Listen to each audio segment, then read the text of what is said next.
नमस्कार, मैं डॉक्टर जगदीश सखिया, चीफ डर्मेटोलॉजिस्ट ऑफ सखिया स्किन क्लिनिक। हमने यूट्यूब, फेसबुक और इंस्टाग्राम के लिए काफ़ी वीडियो बनाए जो स्किन के लिए काफ़ी एजुकेशनल वीडियो है जो आपको मदद करेगा। आज हम बात करेंगे कि जो काफ़ी लोग हमारा जो क्वेश्चन लोग बोलते हैं, what food to eat for healthy skin. क्योंकि आप देखोगे skin is a mirror of internal health. अगर आपकी इंटरनल हेल्थ अच्छी नहीं है तो चाहे स्किन में कितना भी ट्रीटमेंट करो, कितना भी प्रोसीजर करो, कितना भी होम बेस्ड आप थेरापी करो, ठीक नहीं रहती है। इसीलिए इंटरनल हेल्थ बहुत जरूरी अच्छे रखने के लिए। और इंटरनल हेल्थ जो होता है 3 चीज से आती है अच्छी है। एक तो अच्छा आपका खाना, अच्छी आपकी लाइफस्टाइल, कभी के लाइफस्टाइल भी गड़बड़ करती है, और तीसरा जो स्ट्रेस लेवल। अगर ये 3 पे आपने काबू पा लिया तो आपकी स्किन हेल्दी रहेगी। तो सबसे पहले क्या है कि हेल्दी फूड के लिए आपको जो वैसे तो सब यूट्यूब चैनल में काफ़ी लोग बताते रहते हैं, और आपको भी समझ में है कि ये क्या चीज़ खाने से हमें फ़ायदा रहते हैं, क्या चीज़ नहीं खाने से हमें जो नुकसान होना है वो कम होगा। तो वैसे थोड़ा मैं इन डिटेल आपको इलेबरेट करूँगा कि क्योंकि स्किन में जो मेजोरिटी जो 4 प्रॉब्लम आता है, एक पिंपल्स बनता है, ऑयली स्किन रहती है। दूसरा पिगमेंटेशन आता है कि पिगमेंटेशन से जो हाइपर पिगमेंटेशन होता है, ये काफ़ी जो कंसर्न रहता है आज तक टीनेजर को, मिडिल एज और इवन जो 50 प्लस होता है एज, इसमें भी पिगमेंटेशन का काफ़ी प्रॉब्लम रहता है। तीसरा होता है एजिंग प्रॉब्लम, जो पूरे फोटो एजिंग जो बोलते हैं, रिंकल्स, झुरिया, स्किन लेक्सिटी, डल स्किन जो बोलते हैं, स्किन जो सेगिंग जो होता है, वो भी काफ़ी लोगों का कंसर्न होता है। और जो चौथा होता है कि वो मिससेलेनियस आता है, कि वो फिक्स पैटर्न में नहीं आता है, वो अलग अलग चीज़ से आता है कि भाई यूवी रेस से पिगमेंटेशन जो बनता है, कोई कॉस्मेटिक से कोई गड़बड़ होना चाहिए, कोई दवाई की वजह से स्किन में कोई गड़बड़, कोई डिजीज़ की वजह से जो गड़बड़ होता है वो उसको मिससेलेनियस। परंतु 3 जो होता है, पिंपल्स, पिगमेंटेशन और ये एजिंग प्रोसेस, ये डाइट पे बहुत डिपेंड करता है। बाकी जो लाइफस्टाइल मॉडिफिकेशंस एंड जो स्ट्रेस लेवल, ये तो है ही, परंतु 70% जो रोल होता है वो डाइट का रोल होता है। मेजोरिटी आपको पता है कि कार्बोहाइड्रेट, प्रोटीन एंड फैट, वो हमारे डाइट में आइडियली 90% हिस्सा होना चाहिए, 30% ईच। कभी कोई लोग कीटो डाइट पे जाते हैं तो सिर्फ प्रोटीन लेते हैं, बाकी सब अवॉइड करते हैं। वो भी ठीक नहीं है, थोड़े समय के लिए ठीक है, क्योंकि आपको जो फैट मेल्ट करने के लिए आपको एक मोटिवेशन मिलता है। परंतु लंबे समय सिर्फ कार्बोहाइड्रेट भी खाना ठीक नहीं है, सिर्फ प्रोटीन भी खाना भी ठीक नहीं, क्योंकि वो यूरिक एसिड का प्रॉब्लम भी आता है। सिर्फ प्रोटीन खाया और आपने कार्बोहाइड्रेट और फैट को अवॉइड किया तो वो भी ठीक नहीं है। भगवान ने जो बनाया है तो वो सब बैलेंस जाए, 30% और 10% में जो होना चाहिए आपका सब विटामिन होना चाहिए। विटामिन में काफ़ी A, B, C, D, E and K. Vitamin K जो होता है पिगमेंटेशन के लिए, आपका ब्लड वेसल्स के लिए बहुत ज़रूरी है। जो ब्रूसिस इजीली होता है लेडीज़ में, जो कि मेनोपॉज के आसपास वो जो खून जम जाना, तो विटामिन के की डेफिशिएंसी भी हो सकता है। विटामिन ए जो होता है वो रेटिनॉल बेस में होता है, रेटिनोइड, जो कैरेट में से और पपैया में से, वो हम देखेंगे। बी में भी B1, 2, 3 अप टू 12, B12 का जो कॉमन हम ब्लड टेस्ट करवाती हो, B12 का इंजेक्शन रहती है। तो बी ग्रुप में सिर्फ 12 नहीं है, B1 to 12 होता है। B1 का भी अलग इंपॉर्टेंस है, 2 का भी अलग इंपॉर्टेंस है, 3 का भी अलग है। सी जो बोलता है विटामिन सी, जो एस्कॉर्बिक एसिड जो होता है, एक सी। डी जो होता है, काफ़ी ब्लड टेस्ट करते हैं कि विटामिन डी कम हुआ तो इससे इम्यूनिटी कम होती है, इससे क्या स्किन इन्फेक्शन बार बार होना, और इन जनरल बॉडी की जो रेजिस्टेंट पावर है तो कम होता है। ई का रोल भी एंटीऑक्सीडेंट बोलते हैं, कि आपको छोटी मोटी जो बीमारी से बचाता है, यूवी रेस से बचाता है, जो स्किन में जो फ्री रेडिकल्स जो बनते हैं उसको से बचाता है। और बाकी का जो स्ट्रेस एलिमेंट होता है वो इसमें सेलेनियम बोलता है, कॉपर बोलते हैं, मैग्नीशियम बोलते हैं, पोटेशियम बोलते हैं, सोडियम बोलते हैं, ये सब ट्रेस एलिमेंट होता है। वो गाड़ी में कैसे पेट्रोल पुराते हैं, साथ में जो ऑयल डालते हैं ना, उसका काम करता है कि आपकी छोटी मोटी जो प्रोसेस अंदर जो बॉडी भी रिपेयरिंग करता है। बॉडी मशीन कांस्टेंट चल रहा है, आप सोते हो, जागते हो, बॉडी का मशीन कंटिन्यूस चालू रहता है, तो उसको भी कुछ न कुछ लुब्रिकेशन चाहिए। तो ये जो ट्रेस एलिमेंट उसका काम करता है। तो हर एक का अलग अलग रोल है, इसीलिए एक पे फोकस करने से आपका स्किन हेल्थ अच्छी नहीं रहेगी। इसीलिए आपको ये बैलेंस बहुत ज़रूरी है। तो बैलेंस कैसे होता है?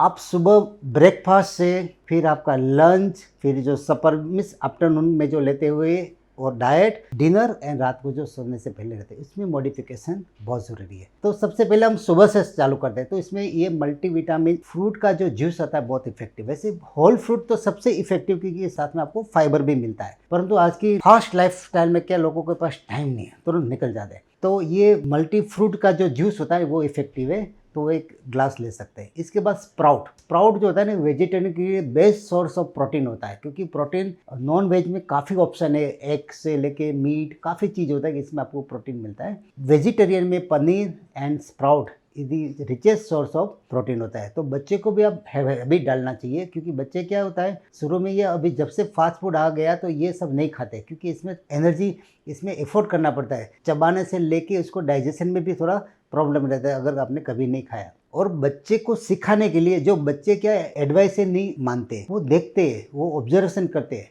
मदर फादर क्या करते हैं। इसीलिए मदर फादर फैमिली में सबको खाना ज़रूरी है, क्योंकि मदर फादर और एडल्ट लोग नहीं खाएंगे तो बच्चे नहीं खाएंगे। तो इसीलिए आपको भी हैबिट डालनी ज़रूरी है, ताकि वो बच्चे में ऑटोमेटिक आ जाए। ये आपका हुआ ब्रेकफास्ट हुआ। फिर हम लंच में भी आपको सलाद बहुत ज़रूरी है। लोग क्या सलाद खाते नहीं है, क्योंकि सलाद खाने में भी टाइम लगता है, तो सलाद भी बहुत ज़रूरी है। सलाद में बहुत चॉइस हमारे पास है। ऐसा पहले क्या वर्ल्ड में क्या होता है, जब 10-20 साल पहले लोकलाइज जो मिलता है वही हम खाते थे, परंतु अभी जो कि ट्रांसपोर्ट सुविधा सबसे आप कोई भी एरिया का बेस्ट जो ले सकते हैं। तो ये लंबा लिस्ट है कि ये ग्रीन लीफी वेजिटेबल्स जो होते हैं इसमें से हमें काफ़ी चीज़ मिलता है। ग्रीन लीफी वेजिटेबल्स में प्रोटीन और फैट नहीं होता है, इसमें कॉम्प्लेक्स कार्बोहाइड्रेट होता है और इसके साथ फाइबर होता है। फाइबर हमारे जो इंटेस्टाइन होता है इसमें वो डिटॉक्सिफिकेशन करता है, आपको जो डाइजेशन में मदद करता है, और फाइबर का रोल बहुत अच्छा है। तो ये इसमें लिस्ट बहुत लंबा है। पालक है, मेथी है,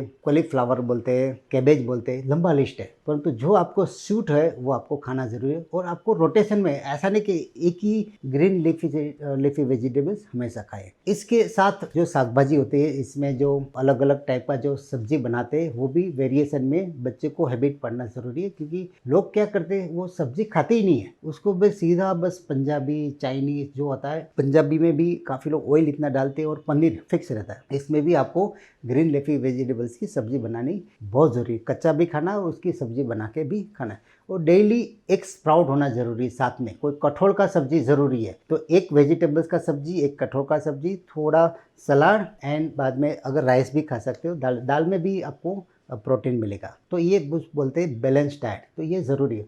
और नाइट में ऑलवेज आपको थोड़ा लाइट फूड रहना चाहिए, कोई हैवी ज़रूरत नहीं है। और आफ्टरनून में भी आप, क्योंकि ये लंच और डिनर में लंबा समय होने से कभी कभी अगर बीच में आपने नहीं खाया तो आप फिर डिनर ज़्यादा हो जाता है, तो बीच में भी आफ्टरनून में खुद खाना ज़रूरी है।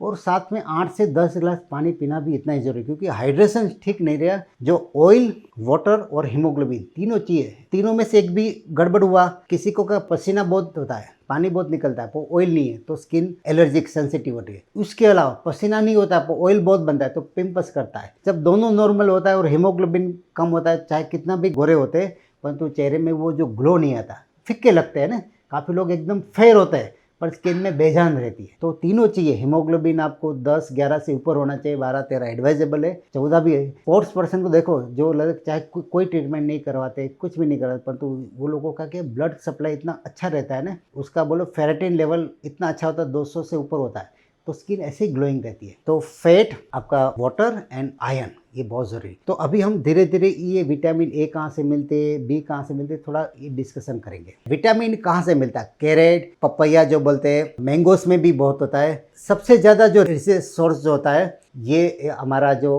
पपैया जो होता है, इसमें बहुत विटामिन ए मिलता है। कैरेट में मिलता है, मैंगोस में मिलता है, तो ये आप रूटीन खा सकते हैं। फिर विटामिन सी का भी काफ़ी सोर्स है, आंवला से लेके मौसम्बी, ऑरेंज जो बोलते हैं, इवन वाटरमेलन में भी मिलता है। तो वो जो विटामिन सी जो रिच सोर्स के, इसमें आपको यूट्यूब में काफ़ी वीडियो मिल जाएगी। तो ये आपको मैं रफ आइडिया, क्योंकि अगर मैं सब डिटेल में जाऊँगा तो ये वीडियो 1 घंटे का हो जाएगा। तो विटामिन बी जो होता है वो भी ग्रीन लीफी वेजिटेबल से मिलता है। फिर विटामिन डी होता है, इसका जो नेचुरल सोर्सेज जो होता है ये मिल्क एंड जो अदर नॉन वेजिटेरियन प्रोडक्ट से ज़्यादा होता है, और सनलाइट से भी मिलता है। परंतु सनलाइट में भी आपको अर्ली मॉर्निंग का सनलाइट बेस्ट है। लेट जो आवर्स में जो होता है इसमें यूवी रेस, यूवी ज़्यादा होता है तो ये कभी डैमेज करता है। तो अर्ली मॉर्निंग में हमें जो चाहिए यूवी रेस होता है वो माइल्ड होता है और स्किन को बर्न नहीं करता है। तो 15-20 मिनट काफ़ी है विटामिन डी को सिंथेसिस करने की, क्योंकि विटामिन डी सन से होता है। हम कोई डाइट से इतना नहीं हो सकता है, परंतु विटामिन डी का जो सप्लाई, अगर आपका लेवल कम होता है तो विटामिन डी की टेबलेट भी आती है। तो इससे आप 1 से वीक जो 60,000 की आती है 1 से वीक लेना, 12 टेबलेट का कोर्स आता है 3 महीने का। फिर आपको पीरियडिकली, फिर महीने में 1 बार ऐसा लेना ज़रूरी है। फिर विटामिन ई जो आता है, सोर्स जो होता है ना, विटामिन ई हमारे जो ब्लड वेसल्स के लिए और स्किन की इलास्टिक के लिए, कोलेजन प्रोडक्शन के लिए बहुत हेल्प करता है। तो विटामिन ई भी डाइट जो होता है वो भी नॉन वेज से ज़्यादा मिलता है, वेजिटेरियन सोर्स से थोड़ा कम मिलता है। तो आप डाइट भी अगर आप वेज जो लेते हैं तो ये ग्रीन लीफी वेजिटेबल्स में काफ़ी ऐसा होता है कि इसमें मिलता है, लेकिन आपको इसको क्वांटिटी ज़्यादा लेना पड़ता है। डेली लेते रहेंगे तो आपका जो डेली जो रिक्वायरमेंट है वो बरकरार रहेगा। हर एक विटामिन का इंटरनेशनल यूनिट आता है कि इतना इंटरनेशनल यूनिट आपको डेली चाहिए, परंतु एक जो अप्रोच आता है साइक्लिक विटामिन होता है। मानो कि एक दिन आपने ये ज़्यादा खाया, एक दिन ये जाए तो भी चलता है, क्योंकि हम हेयर फॉल में वो साइक्लिक विटामिन देते हैं कि एक दिन बायोटिन का डोज ज़्यादा होता है, दूसरे दिन B12 का ज़्यादा डोज होता है, तीसरे दिन अलग अलग आयरन का डोज ज़्यादा होता है, ऐसा होता है। तो पूरे मंडे, ट्यूसडे, वेडनेसडे ऐसा बनाते हैं। तो साइक्लिक विटामिन का साइकिल भी चलता है। परंतु इन शॉर्ट आपको आपके डाइट पे नज़र रखना बहुत ज़रूरी है। लोग क्या करते हैं, काम में इतना उलझे रहते हैं, बच्चे भी पढ़ाई में इतना उलझे रहते हैं।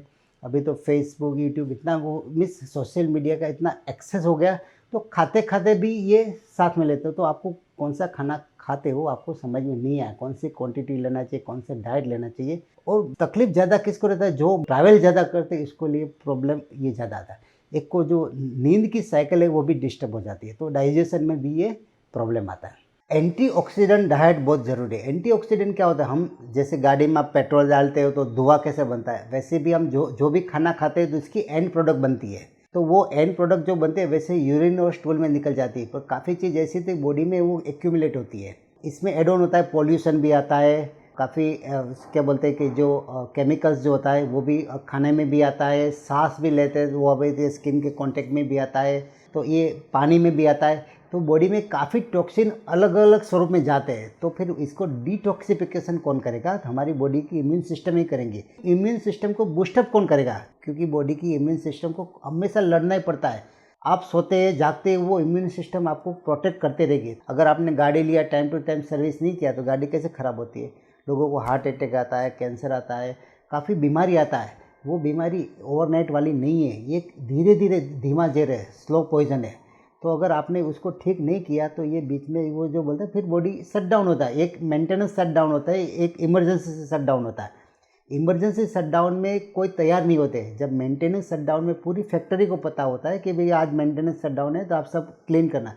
तो बॉडी को भी ऐसे आपको तैयार रखना है कि मेंटेनेंस शट डाउन अच्छी तरह से करें, ताकि ये इमरजेंसी शट डाउन नहीं आए। जो होता है एंटीऑक्सीडेंट डाइट, जो शरीर में फ्री रेडिकल्स होता है ना, वो हार्मफुल होता है। फ्री रेडिकल्स क्या, कुछ ना कुछ खाता रहता है शरीर में, अच्छा सेल्स को फल।